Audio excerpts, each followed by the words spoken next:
अस्सलामुअलैकुम students, welcome to class. आज हम एक बहुत इंपॉर्टेंट सेक्शन शुरू करने जा रहे हैं जिसका नाम है एनालिटिकल रीजनिंग।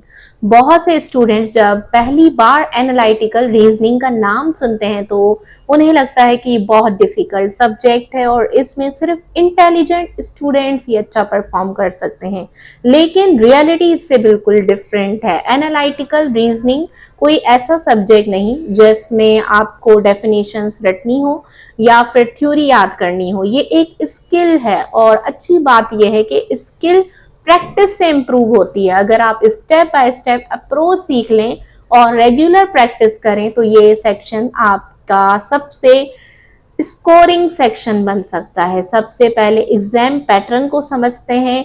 हेट या किसी भी टेस्ट में एनालिटिकल रीजनिंग से 30% मार्क्स का ये होता ही है, यानी 30 मार्क्स का होता है।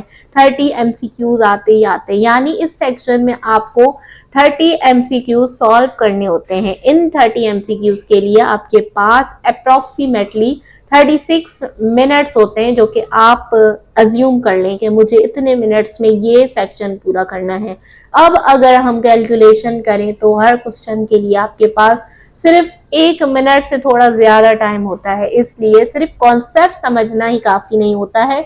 स्पीड और एक्यूरेसी दोनों इक्वली इंपॉर्टेंट है। स्टूडेंट्स अक्सर ये मिस्टेक करते हैं कि वो डिफिकल्ट पजल पर बहुत ज्यादा टाइम स्पेंड कर देते हैं और बाकी इजी क्वेश्चंस मिस कर देते हैं।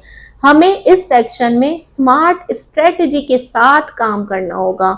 अब सवाल ये है कि एनालिटिकल रीजनिंग असल में होती क्या है। सिंपल वर्ड्स में एनालिटिकल रीजनिंग का मतलब होता है गिवन इंफॉर्मेशन को लॉजिकली एनालाइज करना और उससे करेक्ट कंक्लूजन तक पहुंचना। यहाँ आपको कुछ क्लूज दिए जाते हैं, कुछ कंडीशंस दी जाती हैं और आपका काम होता है कि उन क्लूज को कनेक्ट करके करेक्ट आंसर फाइंड करना। यहाँ गैस वर्क काम करता है, यहाँ लॉजिक काम करता है।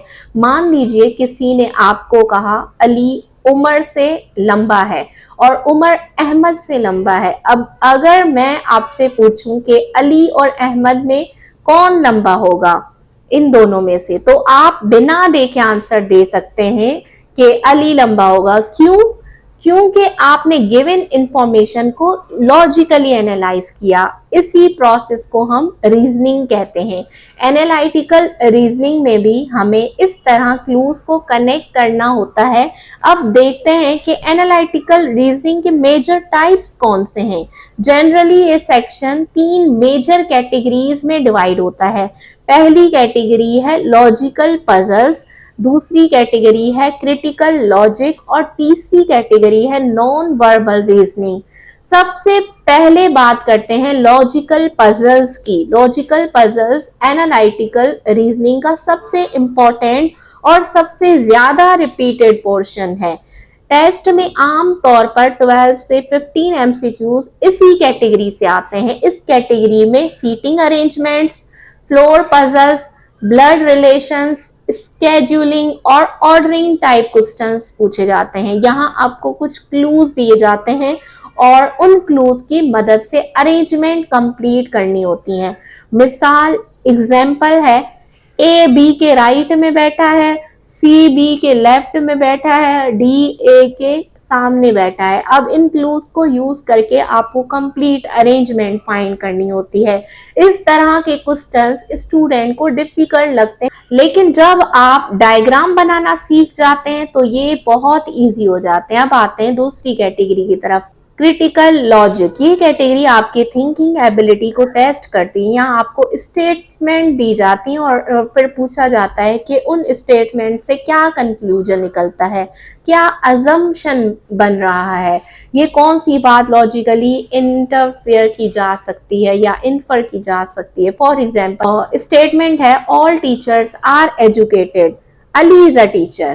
क्वेश्चन है What can be concluded? यहाँ ऑब्वियस कंक्लूजन ये है कि अली एजुकेटेड है क्योंकि अली टीचर है और ऑल टीचर्स आर एजुकेटेड, क्योंकि अगर तमाम टीचर्स एजुकेटेड है और अली टीचर है तो अली भी एजुकेटेड है। ये क्रिटिकल लॉजिक की बेसिक एग्जाम्पल है। एग्जाम में इसी टाइप के क्वेश्चंस थोड़े एडवांस लेवल पे आते हैं। अब आते हैं तीसरी कैटेगरी की तरफ, नॉन वर्बल रीजनिंग। इस कैटेगरी में वर्ड्स कम और शेप्स ज्यादा होती हैं। आपको patterns, mirror images, paper folding, cubes और डाइस से रिलेटेड क्वेश्चंस दिए जाते हैं। यहाँ आपकी ऑब्जर्वेशन पावर और विजुअल थिंकिंग को टेस्ट किया जाता है। मिसाल के तौर पर आपको एक सीक्वेंस दिखाई जाती है, circle, triangle, square, circle, triangle, और आपको नेक्स्ट शेप आइडेंटिफाई करनी होगी। या फिर एक क्यूब की डिफरेंट साइड्स दिखाई जाएंगी और पूछा जाएगा कि अपोजिट साइड कौन सी है। ये कैटेगरी भी रेगुलर प्रैक्टिस से बहुत इजी हो जाती है। ये मतलब पूरे जो एनालिटिकल रीजनिंग है इसमें आप प्रैक्टिस से इंप्रूव कर सकते हैं। स्टूडेंट एक और कॉमन मिस्टेक करते हैं, वो एनालिटिकल रीजनिंग को मैथ्स समझ लेते हैं। याद रखें, एनालिटिकल रीजनिंग मैथ्स नहीं है। यहाँ कैलकुलेशन से ज्यादा लॉजिकल थिंकिंग इंपॉर्टेंट होती है। कई बार ऐसा होता है कि क्वेश्चन में नंबर्स होते हैं लेकिन एक्चुअल टेस्ट आपकी रीजनिंग का हो रहा होता है। इसीलिए जब भी एनालिटिकल रीजनिंग का क्वेश्चन देखें तो पहले क्यूज को कामली रीड करें, क्वेश्चन को समझें, फिर स्टेप बाय स्टेप सॉल्व करें।